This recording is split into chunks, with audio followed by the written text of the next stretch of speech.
وعلی رسولہ النبی الکریم اما بعد فاعوذ باللہ من الشیطان الرجیم بسم اللہ الرحمن الرحیم قال اللہ تبارک و تعالی فی القرآن المجید انما المؤمنون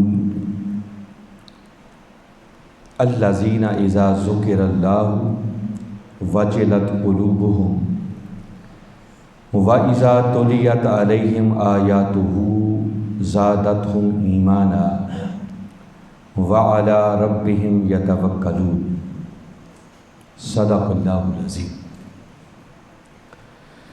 معزز حاضرین و سامعین، اللہ رب العزت کا بے پایہ فضل و احسان ہے کہ جس نے اپنی توفیق خاص اور حضور نبی اکرم صلی اللہ علیہ وآلہ وسلم کے نالین مبارک کے تصدق سے ہمیں ایک مرتبہ پھر اپنی بارگاہ میں حاضر ہونے کی توفیق عطا فرمائی۔ دعا ہے کہ اللہ رب العزت ہماری اس حاضری کو قبول فرمائے۔ ماہ شعبان شروع ہو چکا ہے اور غالباً 7 مارچ بروز منگل یعنی منگل اور بدھ کی درمیانی رات، یہ وہ عظیم رات آ رہی ہے جس کو شب برات کے نام سے یاد کیا جاتا ہے، اور اللہ رب العزت نے قرآن پاک کے اندر اس کو برکت والی رات سے تعبیر فرمایا ہے۔ خوش نصیب ہیں وہ لوگ جن کو یہ رات زندگی میں ایک مرتبہ پھر نصیب ہو جائے۔ انشاءاللہ میں اینڈ پر تھوڑی گفتگو اس پر کروں گا، مگر آج کی اس نشست میں گفتگو کے عنوان کے طور پر اس موقع کی مناسبت کو بھی سامنے رکھتے ہوئے اور اپنے سابقہ مضمون کے تسلسل کو جاری رکھتے ہوئے سورہ انفال جو کہ قرآن پاک کی 8ویں سورت ہے، اس کی آیت نمبر 2 میں نے تلاوت کرنے کا شرف حاصل کیا۔ آپ احباب کو اگر یاد ہو تو میرا خیال ہے کہ ربیع الثانی کے مہینے سے ہمارا ایک مضمون چل رہا تھا شان اولیاء کے حوالے سے، اور پھر ہم چلتے چلتے اس مقام پر پہنچے تھے کہ ولی کون ہوتے ہیں، اور باری تعالیٰ نے سورہ یونس میں ارشاد فرمایا تھا الا ان اولیاء اللہ لا خوف علیہم ولا هم یحزنون، آگاہ ہو جاؤ کہ جو اللہ کے ولی ہوتے ہیں ان کو دنیا اور آخرت میں ہر خوف اور غم سے آزاد کر دیا جاتا ہے۔ اور آگے ان بتایا کہ وہ ولی ہوتے کون ہیں، تو ان کے لیے فرمایا الذین آمنوا وکانوا یتقون، یہ وہ خوش نصیب ہوتے ہیں جو صاحبان ایمان بھی ہوتے ہیں اور صاحبان تقوی بھی ہوتے ہیں۔ گویا جہاں ایمان اور تقوی جمع ہو جائیں وہاں سے ولایت جنم لیتی ہے۔ اور پھر ہم آگے جائزہ لے رہے تھے کہ ایمان کسے کہتے ہیں۔ اس پر کوئی 2-3 نشستیں ہم نے سورہ حجرات اس کی آیت نمبر 15 کی روشنی میں بات کی تھی، جس میں اللہ رب العزت نے ارشاد فرمایا انما المؤمنون الذین آمنوا باللہ ورسولہ ثم لم یرتابوا وجاہدوا باموالہم وانفسہم فی سبیل اللہ اولئک هم الصادقون۔ وہاں باری تعالیٰ نے اس مقام پر اس آیت کریمہ میں بات شروع بھی حسر سے کی اور بات کا اینڈ بھی حسر سے کیا۔ فرمایا یاد رکھو کہ مومن فقط وہ لوگ ہیں جو اللہ پر بھی ایمان لاتے ہیں، اس کے رسول پر بھی ایمان لاتے ہیں، اور پھر ایسا پختہ ایمان لاتے ہیں کہ اس ایمان میں پھر شک کی دراڑ پیدا نہیں ہونے دیتے، ثم لم یرتابوا، پھر اس میں شک نہیں کرتے۔ مگر خاص بات جس پر ہم ڈسکس کرتے رہے ہیں کہ ایمان کے حصے کے طور پر باری تعالیٰ نے آگے فرمایا کہ پھر اس ایمان کے بعد وجاہدوا باموالہم وانفسہم فی سبیل اللہ، پھر وہ اپنے مال اور اپنی جان سے اللہ کی راہ میں جہاد کرتے ہیں، جد و جہد کرتے ہیں، محنت کرتے ہیں، تگ و دو کرتے ہیں، ایفرٹ کرتے ہیں۔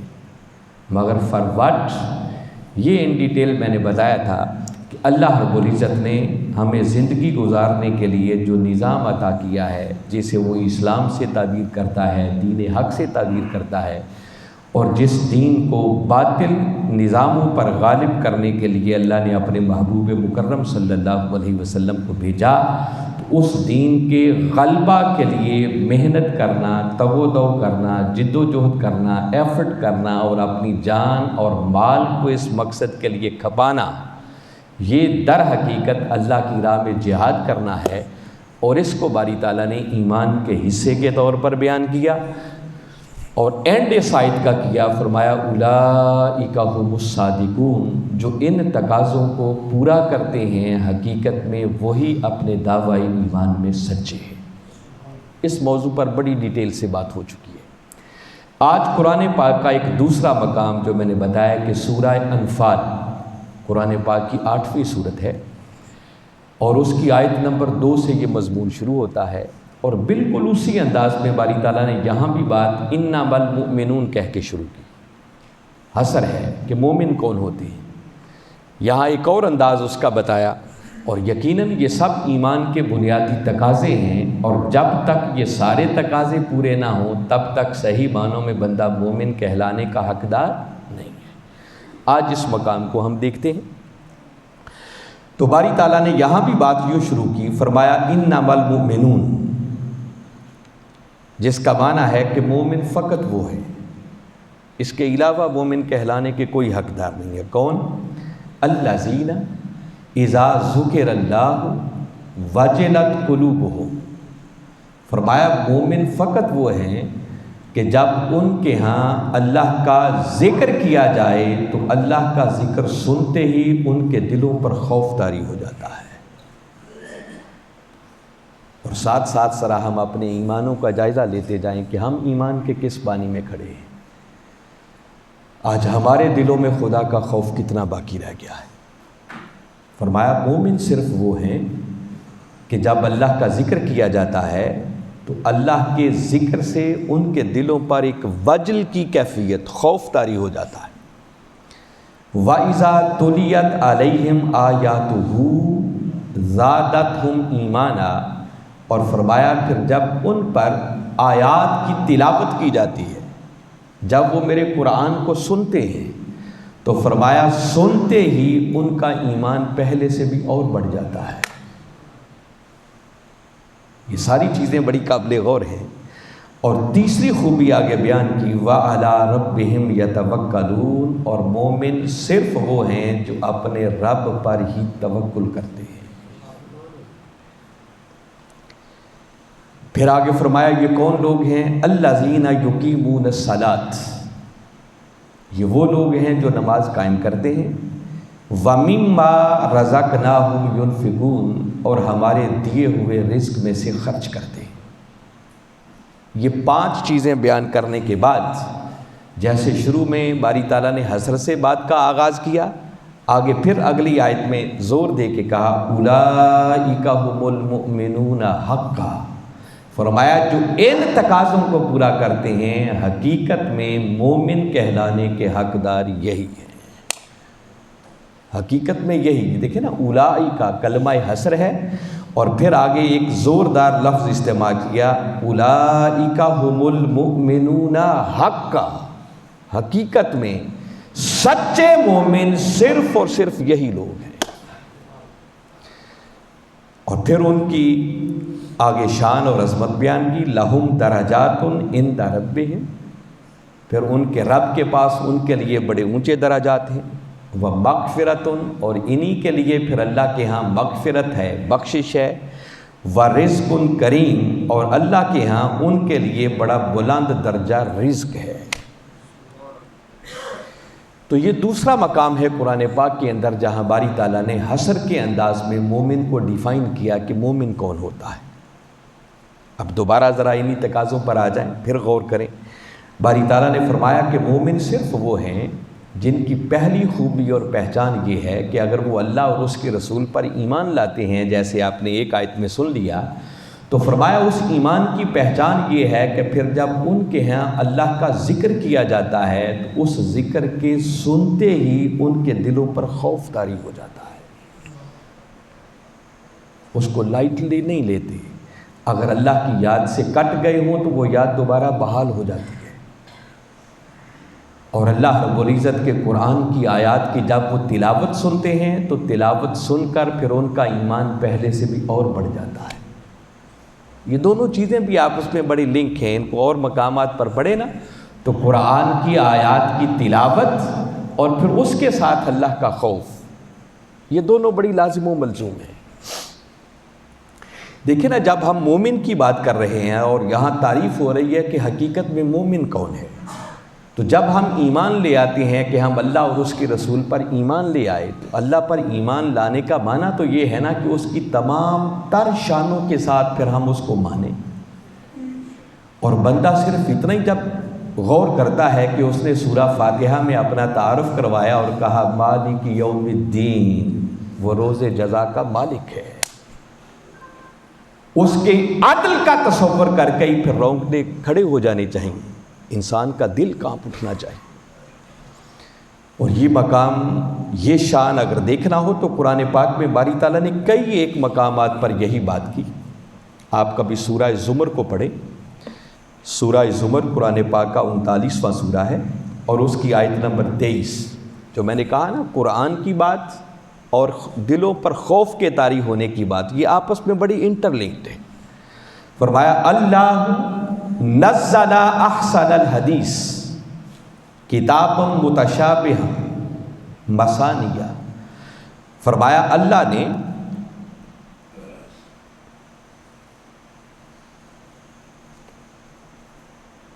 احسن الحدیث، سب سے اچھی باتوں پر مشتمل کتاب نازل فرمائی.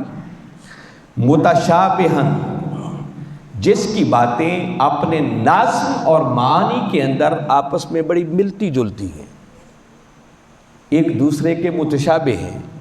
مثانیہ، اور بار بار قرآن پاک میں وہ باتیں دہرائی گئی ہیں. اور آگے فرمایا جو خاص بات ہے، تقشعر منہ جلود الذین یخشون ربہم. اور فرمایا وہ لوگ جو اپنے رب سے ڈرتے ہیں، جب وہ اس قرآن کو سنتے ہیں تو سنتے ہی ان کے رونگٹے کھڑے ہو جاتے ہیں. جو میں نے کہا نا کہ قرآن کی بات اور خدا کے خوف کی بات بڑی آپس میں انٹر لنکڈ ہے. اور آگے فرمایا ثم تلین جلودہم وقلوبہم الی ذکر اللہ. اور پھر ان کی جلدیں بھی اور ان کے دل بھی اللہ کے ذکر کے لیے نرم ہو جاتے ہیں. اب یہ کیفیت تو تبھی نصیب ہوگی نا کہ جب ہم قرآن کے ساتھ اپنا ٹوٹا ہوا تعلق بحال کریں، اس قرآن کو پڑھیں، اس قرآن کو سنیں، اور پھر ہمیں سمجھ بھی آئے کہ اس قرآن کے اندر لکھا کیا ہے. جب ہمیں سمجھ ہی نہیں آئے گی تو مجھے بتائیں قرآن کی آیات سننے سے ہمارے دلوں پر اثر کیا ہو سکتا ہے. وہ الگ بات ہے کہ خالی قرآن بھی سنیں تو اس کا بھی ایک اثر دلوں پر ہوتا ہے، مگر قرآن جس اثر کی بات کرتا ہے وہ اثر تو تبھی ہوگا کہ جب اللہ کی عذاب والی آیتیں بندہ سنے تو پھر اللہ کا خوف دلوں پر طاری ہو جائے. قیامت کے دن کے مناظر کا ذکر ہو تو بندہ ان مناظر کا تصور کر کے وہ بات سن کر کانپ اٹھے کہ ایک دن مجھے بھی اللہ کی بارگاہ میں حاضر ہونا ہو. مگر ہماری بد نصیبی یہ ہے کہ ہم اس قرآن سے بہت دور ہو چکے ہیں. اول تو ہم پڑھتے ہی کوئی نہیں، پڑھیں تو پھر ہمیں سمجھ کوئی نہیں، اور اگر سمجھ آ جائے تو اس وقت ہمارا دھیان کوئی نہیں ہوتا کہ یہ بات ہو کیا رہی ہے.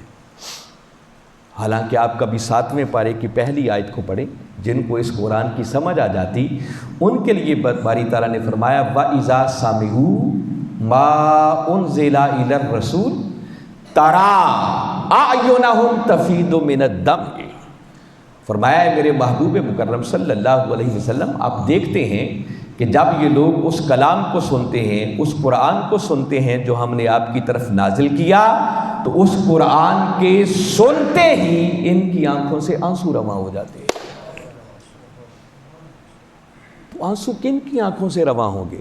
جن کو کچھ سمجھ آئے کہ اس قرآن کے اندر لکھا کیا ہے، یہ تلاوت کیا کیا جا رہا ہے، میں کیا سن رہا ہوں. جب تک سمجھ نہیں آئے گی تب تک قرآن کے سننے سے وہ کیفیت بندے پر طاری نہیں ہو سکتی ہے.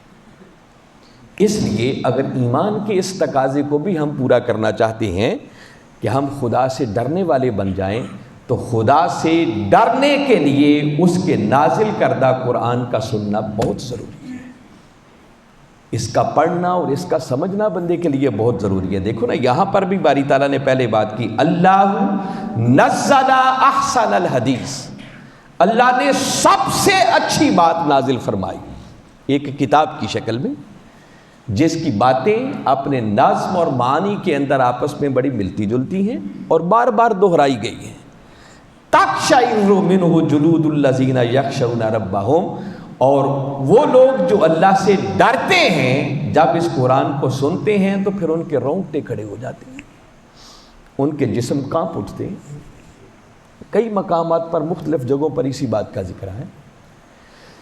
تو یہ کیفیت بندے کو تب نصیب ہوگی جب بندہ اس قرآن کو سمجھنے والا بنے، اس قرآن کے ساتھ ایسا تعلق قائم ہو کہ پھر ہر روز قرآن کی تلاوت کو معمول بنائے، اس کو ترجمے کے ساتھ پڑھے، پھر اس کی ڈیپتھ اور گہرائی میں اتر کر بندہ سمجھے کہ یہاں پر باری تعالیٰ فرما کیا رہے ہیں۔ یہ جو فرمایا کہ جب ان پر قرآن کی آیات کی تلاوت کی جاتی ہے تو اس تلاوت کے سننے کی وجہ سے ان کا ایمان پہلے سے بھی اور بڑھ جاتا ہے۔ تو کیسے بڑھتا ہے؟ جب اللہ کی نعمتوں کا ذکر ہوتا ہے، اس کی جنتوں کا ذکر ہوتا ہے، باغات کا ذکر ہوتا ہے، حور و قصور کا ذکر ہوتا ہے، جنت میں ملنے والی نعمتوں کا ذکر ہوتا ہے، تو سن کر بندے کا ایمان بڑھتا ہے کہ مولا نے کیا کیا وعدے کیے ہیں میرے لیے۔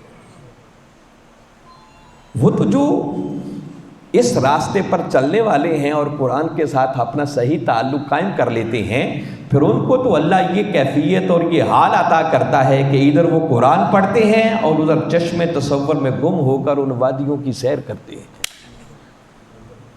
کاش یہ کیفیت بھی ہمیں نصیب ہو۔ اس مقصد کے لیے پہلا کام یہ ہے کہ اللہ کے اس قرآن کے ساتھ اپنا ٹوٹا ہوا تعلق بحال کیا جائے۔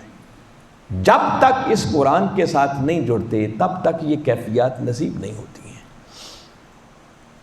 قرآن سے بڑھ کر ہمارے دلوں کو بدلنے والی کوئی شے نہیں ہے، اور یہی وہ چیز تھی کہ جب کملی والے آقا صلی اللہ علیہ وسلم قرآن کی تلاوت کرتے، کافر لوگ جب سنتے تو سن کر وہ بھی اس سے اثر لیے بغیر نہیں رہ سکتے تھے۔ اور قرآن خود کہتا ہے کہ یہ قرآن وہ کتاب ہے کہ اس قرآن کے سننے سے، اس قرآن کے پڑھنے سے دلوں پہ لگے ہوئے تالے کھلتے ہیں، دلوں پہ لگا ہوا زنگ اترتا ہے۔ کبھی غور کریں نا، سیدنا عمر فاروق رضی اللہ تعالیٰ عنہ وہ کون سی چیز تھی جس نے ان کی تقدیر بدل دی تھی؟ وہ تو ننگی تلوار لے کے جا رہے تھے نا، کوئی راستے میں ملا، پوچھا عمر کدھر جا رہے ہیں؟ تو فرماتے ہیں معاذ اللہ اسلام اور بانی اسلام کا خاتمہ کرنے جا رہا۔ وہ کہتے ہیں عمر پہلے اپنے گھر کی تو خبر لے لو، تمہاری بہن اور بہنوئی اسلام لا چکے ہیں۔ پلٹ کے سیدھا بہن کے دروازے پہ پہنچے، اندر سے قرآن پڑھے جانے کی آواز آ رہی تھی۔ بس دروازہ جو کھلا تو جاتے ہی بہن کو مارنا پیٹنا شروع کر دیا۔ جب مار مار کے تھک گئے اور پھر بھی بہن کی زبان سے الفاظ سنے کہ عمر مار مار کے جان بھی نکال دو لیکن محمد عربی کا دین ہماری روحوں سے نہیں نکل سکتا، بس تلوار گر گئی، دل پسیج گیا اور عرض کرنے لگے اچھا بہن ذرا لا کے سناؤ تو صحیح، تم پڑھ کیا رہی تھی؟ بس قرآن کی آیات کی تلاوت سننے کی دیر تھی کہ عمر فاروق کی تقدیر بدل گئی۔ وہ جو قتل کرنے آئے تھے خود محمد مصطفیٰ کی نگاہوں کا شکار ہو گئے۔ سورہ بقرہ کو کبھی پڑھے، جو میں کہہ رہا ہوں نا کہ ان کیفیات کے لیے قرآن سے جڑنا بہت ضروری ہے۔ اللہ نے ایک ہی تو کتاب آسمانوں سے نازل فرمائی ہے جو اللہ کا کلام ہے، اور کائنات میں اس قرآن سے بڑھ کر کوئی کتاب نہیں۔ فرمایا الذین آتیناہم الکتاب، وہ لوگ جنہیں ہم نے کتاب عطا کی، یتلونہ حق کا تلاوت ہی، اور پھر وہ اس کتاب کی تلاوت یوں کرتے ہیں جیسے اس کی تلاوت کرنے کا حق ہوتا ہے۔ خالی تلاوت کی بات نہیں ہے، ہمارا حال تو یہ ہے نا کہ تلاوت کا حق ادا کرنا تو بڑی دور کی بات، ہمیں تو کئی کئی مہینے گزر جاتے ہیں قرآن کی زیارت بھی نصیب نہیں ہوتی۔ اور باری تعالیٰ فرما رہے ہیں وہ جنہیں ہم نے کتاب عطا کی، یتلونہ حق کا تلاوت ہی، اور پھر وہ اس کی تلاوت یوں کریں جیسے اس کی تلاوت کرنے کا حق ہوتا ہے، ان کے لیے فرمایا اولئک یؤمنون بہ، حقیقت میں یہی وہ لوگ ہیں جو اس کتاب پر ایمان لانے والے ہیں۔ تو جو تلاوت کا حق ادا نہیں کرتا، فرمایا وہ کروڑ مرتبہ کہتا پھرے کہ میں اس قرآن کو مانتا ہوں، اس کے ایمان کا کوئی اعتبار نہیں ہے۔ وَمَن يَكْفُرْ بِهِ، اور فرمایا جو اس کا کفر کرتا ہے۔ اب کفر سے مراد وہ اصطلاحی کافر نہیں ہے، بلکہ ماننے کے باوجود جو اس کی تلاوت کا حق ادا نہیں کرتے، ان کے لیے حسر کے انداز میں فرمایا اولئک ھم الخاسرون، حقیقت میں خسارہ پانے والے یہی بد نصیب ہیں، یہی لوگ ہیں جو مانتے تو ہیں مگر ماننے کے باوجود بھی اس کی تلاوت کا حق ادا نہیں کرتے، جن کو سمجھ ہی نہیں ہے کہ اس کتاب کے اندر لکھا کیا ہے۔ جو پڑھے تو ان کو سمجھ ہی کوئی نہیں آتی کہ اس کے اندر کیا لکھا ہوا پڑھ رہے ہیں۔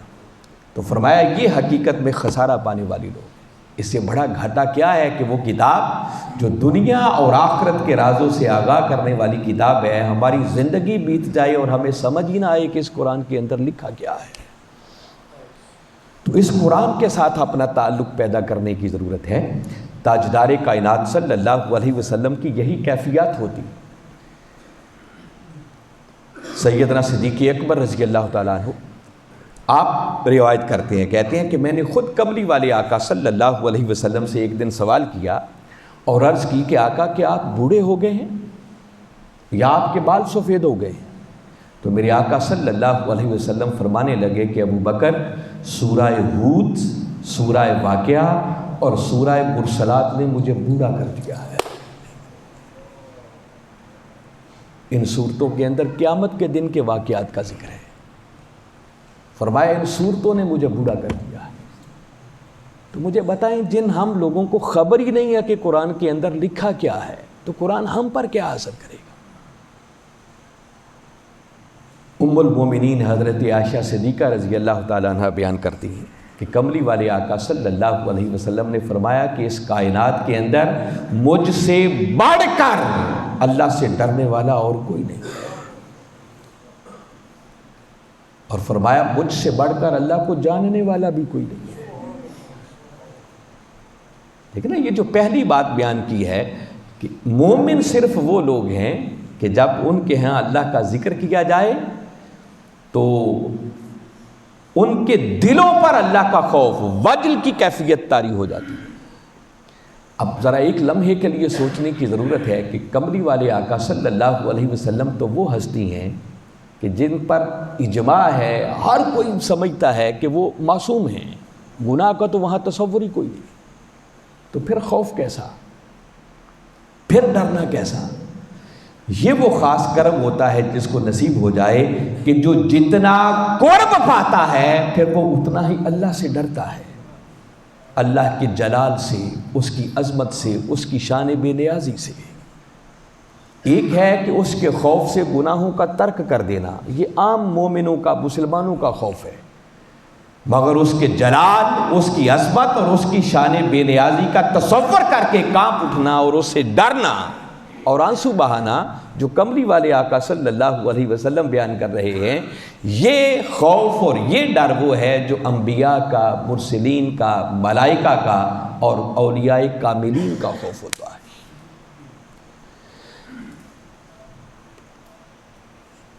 اسی طرح حدیث مبارکہ میں ہے، ام سلمہ رضی اللہ تعالیٰ عنہ بیان کرتی ہیں اور ان کے کلمات اس میں تھوڑا سا فرق ہے۔ وہ کہتی ہیں کہ کملی والے آقا صلی اللہ علیہ وسلم نے فرمایا کہ اس کائنات کے اندر مجھ سے بڑھ کر اللہ سے ڈرنے والا بھی کوئی نہیں اور مجھ سے بڑھ کر تقویٰ کو جاننے والا بھی کوئی نہیں۔ تو یہ کملی والے آقا صلی اللہ علیہ وسلم کی مختلف شانیں بیان ہو رہی۔ پھر اسی طرح حضرت ابو ذر رضی اللہ تعالیٰ عنہ بیان کرتے ہیں کہ تاجدار کائنات صلی اللہ علیہ وسلم نے فرمایا کہ جو کچھ میں دیکھتا ہوں وہ تم نہیں دیکھتے، اور جو کچھ میں سنتا ہوں وہ تم نہیں سنتے۔ فرمایا اس وقت آسمان خدا کے خوف سے چرچرا رہا ہے اور وہ اس کا حقدار ہے کہ وہ اللہ کے خوف سے ڈرے، چرچرائے۔ فرمایا اگر تم وہ دیکھ لو جو میں دیکھتا ہوں تم وہ سن لو جو میں سنتا ہوں، تو تم اپنے گھروں سے باہر صحنوں میں نکل آؤ اور اللہ کے ہاں فریاد کرنا شروع کر دو۔ تم اپنے بستروں پر اپنی بیویوں سے لطف اندوز ہونا چھوڑ دو۔ اب کبھی کبھی دیکھیں نا، یہ بھی کوئی اللہ کا کرم ہے کہ جو اس نے ہمیں غفلت میں رکھا ہوا ہے۔ ایک پہلو کے اعتبار سے دیکھیں تو ورنہ تو شاید ہم زندہ بھی نہ بچتے۔ کورونا کے دلوں میں یہ کیفیت آپ نے دیکھی ہوگی، بعض ایک بیماری آئی تھی نا، اور اس بیماری کی وجہ سے حالت یہ تھی کہ رات 11 بجے بھی اٹھ کر چھتوں پہ چڑھ کے اذانیں دیتے تھے۔ تو ذرا سوچیں، وہ اللہ تو اس سے بڑھ کر پتہ نہیں کیا کیا کچھ کر سکنے والا ہے۔ یہ بات آقا فرما رہے ہیں کہ جو میں دیکھتا ہوں کاش تم دیکھ لو، جو میں سنتا ہوں تم سننے والے بن جاؤ۔ تو فرمایا تم ہنسو کم اور روو زیادہ۔ یہ وہ مومن کی ہے کہ ایک بندہ مومن، اس کے ایمان کی تعریف کی گئی ہے۔ الایمان بین الخوف والرجاء، خوف اور امید کے درمیانی کیفیت کا نام ایمان ہے۔ بندہ مومن وہ ہے جو ہر وقت اللہ کے خوف سے ڈرتا بھی ہے اور اس کے کرم اور اس کے فضل کی امید سے ہر وقت بہرہ یاب بھی رہتا ہے۔ سیدنا صدیق اکبر رضی اللہ تعالیٰ عنہ فرماتے ہیں کہ اگر یہ اعلان کر دیا جائے کہ صرف ایک ہی شخص ہے جسے جہنم کی آگ میں ڈالا جائے گا، تو کہتے ہیں مجھے ڈر ہے کہ شاید وہ کہیں میں ہی نہ ہوں، اور اس کے کرم اور فضل کی امید کا عالم ان کے ہاں یہ ہے۔ کہتے ہیں اگر یہ اعلان ہو جائے کہ صرف ایک ہی شخص جنت میں جائے گا، تو اللہ کے کرم اور فضل سے مجھے امید ہے کہ وہ ایک میں ہی ہوں گا۔ یہ دونوں چیزیں جمع ہو جائیں تو ایمان بنتا ہے۔ تاجدار کائنات صلی اللہ علیہ وسلم نے ارشاد فرمایا کہ بندہ مومن اگر اس کی آنکھ سے اللہ کے خوف سے ایک آنسو نکلے، بھلے سے وہ مچھر کے سر جتنا ہی کیوں نہ ہو، تو فرمایا اگر وہ آنسو نکل کر اس کے رخسار کو مس کرے جو اللہ کے خوف سے آنسو نکلا ہے، تو فرمایا ایسے شخص پر اللہ جہنم کی آگ کو حرام کر دیتا ہے۔ اس ڈرنے کی کیفیت کا اللہ کے ہاں کتنا مقام و مرتبہ ہے، اس پر وہ کتنا کرم کر دیتا ہے۔ سیدنا ابو بکر صدیق رضی اللہ تعالیٰ عنہ بیٹھے ہیں، دیکھا کہ ایک درخت پر پرندہ کو شاخ پر بیٹھا، اس کو دیکھ کر آپ حسرت کے ساتھ کہنے لگے کہ پرندے تو کتنا اچھا ہے، آزادی سے اڑتا ہے، پھرتا ہے، پھلوں کو کھاتا ہے، اور تجھے کوئی حساب نہیں دینا ہے۔ کاش میں ایک پھالی ہوتا بس جس کو کھا لیا جاتا۔ سیدنا عمر فاروق رضی اللہ تعالیٰ عنہ آپ بیٹھے ہیں، آپ نے ایک تنکا اٹھایا اور حسرت کے ساتھ کہا کہ کاش میں بھی ایک تنکا ہی ہوتا، کاش میں پیدا ہی نہ کیا گیا ہوتا، کاش میں بھولا بسرا ہوتا۔ اس قدر اللہ کے خوف کی کیفیات ان کے اوپر طاری رہتی تھی۔ اور حاضرین مکرم، یہ مضمون ساتھ آج ملایا اس لیے ہے کہ جیسا کہ آپ کو معلوم ہے کہ ابھی 7 مارچ کو بروز منگل ایک بڑی عظیم رات آ رہی ہے، اور اللہ کرے کہ ہم سب کو وہ رات میسر آ جائے، اور وہ رات شب برات کی رات ہے، لیلۃ النصف من شعبان، جس کا ذکر باری تعالیٰ نے سورہ دخان میں کیا ہے، اور فرمایا حامیم والکتاب المبین، قسم ہے روشن کتاب کی، انا انزلناہ فی لیلۃ مبارکۃ، کہ بے شک ہم نے اسے ایک برکت والی رات میں نازل کیا ہے۔ اور مفسرین نے کہا کہ جس رات کو برکت والی رات کہا جا رہا ہے، اس برکت والی رات سے مراد لیلۃ النصف من شعبان، یہ شعبان کی 15ویں رات ہے، کہ جس رات غروب آفتاب کے ساتھ ہی اللہ رب العزت اپنی شان کے ساتھ آسمان دنیا پر نزول کرتا ہے، اور ساری رات اپنے بندوں کو آوازیں دیتا رہتا ہے کہ ہے کوئی آج کے رات مجھ سے مانگنے والا کہ اسے عطا کر دیا جائے، کوئی سچی توبہ کرنے والا کہ اسے معاف کر دیا جائے، کو رزق کا طلبگار کہ اسے رزق عطا کر دیا جائے، حتیٰ کہ وہ ساری رات اپنے بندوں کو ندائیں دیتا رہتا ہے اور آواز دیتا رہتا ہے۔ تو آپ چشم تصور میں لائیں کہ وہ رات، جس رات کو خود باری تعالیٰ قرآن پاک میں برکت والی رات قرار دے رہے ہیں، تو اس رات کی برکتوں کا عالم کیا ہوگا۔ ایسی راتیں اگر زندگی میں میسر آ جائیں تو انہیں ہرگز غفلت میں نہیں گزارنا چاہیے۔ تاجدار کائنات صلی اللہ علیہ وسلم اس رات کا معمول تھا کہ آپ قبرستان میں بھی جاتے، بالخصوص اللہ کی عبادت کا اہتمام کرتے اور اللہ کے حضور رو کر گڑ گڑا کر استغفار کرتے۔ ویسے تو آپ کا ہر روز کا بھی معمول ہوتا، آپ فرماتے ہیں کہ 70 مرتبہ اور 100 مرتبہ میں اللہ کی بارگاہ میں استغفار کرتا ہوں، مگر جب ایسی رات آتی تو پھر کیفیت ہی اور ہو جاتی۔ تو لہٰذا خدا کرے کہ ہمیں یہ رات میسر آئے۔ انشاءاللہ ہماری اسی جامع شیخ الاسلام کے اندر شب برات کی رات ایک عظیم الشان محفل کا اہتمام کیا جائے گا، عشاء کے بعد شروع ہو جائے گی۔ آپ تمام احباب کو اس میں بھی آنے کی دعوت ہے، جہاں اس محفل سے مستفید ہوں۔ اس کے ساتھ ہی ساتھ میں چند ضروری اعمال جو اولیاء نے، بزرگوں نے اپنی کتابوں میں بیان کیے ہیں، اگر کسی کو موقع ملے تو کم از کم اتنا اس رات کو میسر آ جائے تو ضرور کرنا چاہیے۔ باقی تو پوری رات کو جاگ کر اللہ کے حضور عبادت میں گزارنا چاہیے، اور پھر اگلے دن کا روزہ رکھنا یہ خود تاجدار کائنات صلی اللہ علیہ وسلم کا معمول ہے۔ ام المومنین حضرت عائشہ صدیقہ رضی اللہ تعالیٰ عنہ ہی روایت کر دی ہیں کہ میں نے رمضان المبارک کے بعد اس مہینے سے بڑھ کر کسی مہینے میں آقا کو روزے رکھتے ہوئے نہیں دیکھا۔ اس کثرت کے رات روزے رکھتے کہ روزے رکھتے رکھتے اس ماہ شعبان کو رمضان کے ساتھ ملا دیا کرتے۔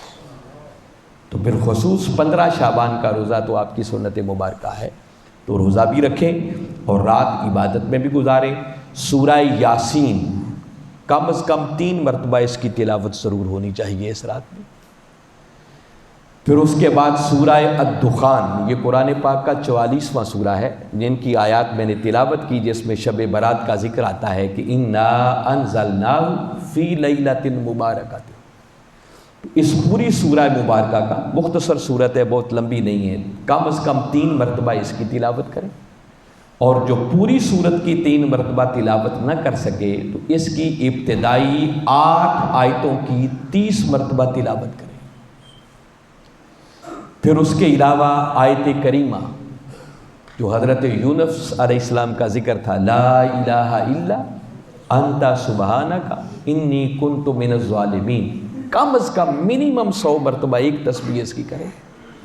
100 مرتبہ یعنی ایک تسبیح استغفار کی کم از کم ہونی چاہیے، پھر ایک تسبیح کلمہ طیب اس کی ہونی چاہیے اللہ کے ذکر کی، اور کم از کم ایک تسبیح درود پاک کی ہونی چاہیے۔